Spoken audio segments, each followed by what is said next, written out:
এটা ছিল দীঘাতে আমাদের সেকেন্ড ডে।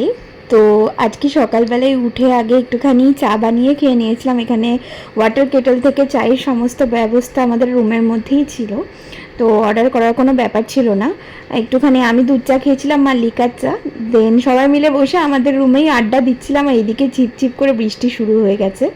তারপরে আমরা গেছিলাম একটু বিচের ধারে। ভোরবেলায় তো যাওয়া যায়নি, এই 7টা সাড়ে 7টা নাগাদ গেছিলাম বিচের ধারে।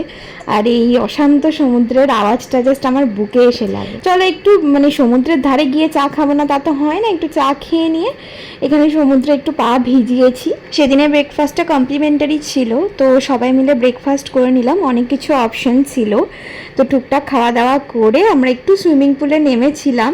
তো লাডো তো সব থেকে বেশি খুশি হয়েছে সুইমিং পুল দেখে। আচ্ছা চলো এবার টুকটুক করে বেরোই। তো বেরিয়ে আমরা গেছিলাম চন্দনেশ্বর মন্দিরটায়। ওখানকার শিব মন্দিরটা খুব জাগ্রত, জাগ্রত না হলেও দেখতে তো যেতামই। তো গেছিলাম আমরা। দেন ওখান থেকে দর্শন ফর্শন করে আবার একটু তাজপুরের দিকেও গেছিলাম। একটু রাস্তায় সমস্ত মানে এই যে ভিউগুলো দেখে, ভিউ পয়েন্টগুলো এক্সপ্লোর করে তারপরে আমরা দুপুরের দিকে এখানে লাঞ্চ করতে ঢুকি। আর এখানে আমার লাডোকে দেখো। যাই হোক, টুকটুক করে এবার এইরকম ভিউ দেখতে দেখতে বাড়ির দিকে রওনা। আর বাড়ি ঢুকেই প্রথমে আমার বর গেছিল অরিওকে আনতে। ওর তো আর এক মুহূর্ত মন টিকছে না বাড়িতে, 2 দিন মেয়েটাকে দেখেনি। তো বাবাইকে দেখে অরিওকে মানে অরিওর এক্সাইটমেন্টটা জাস্ট দেখো। বাবলে মা মা মা মা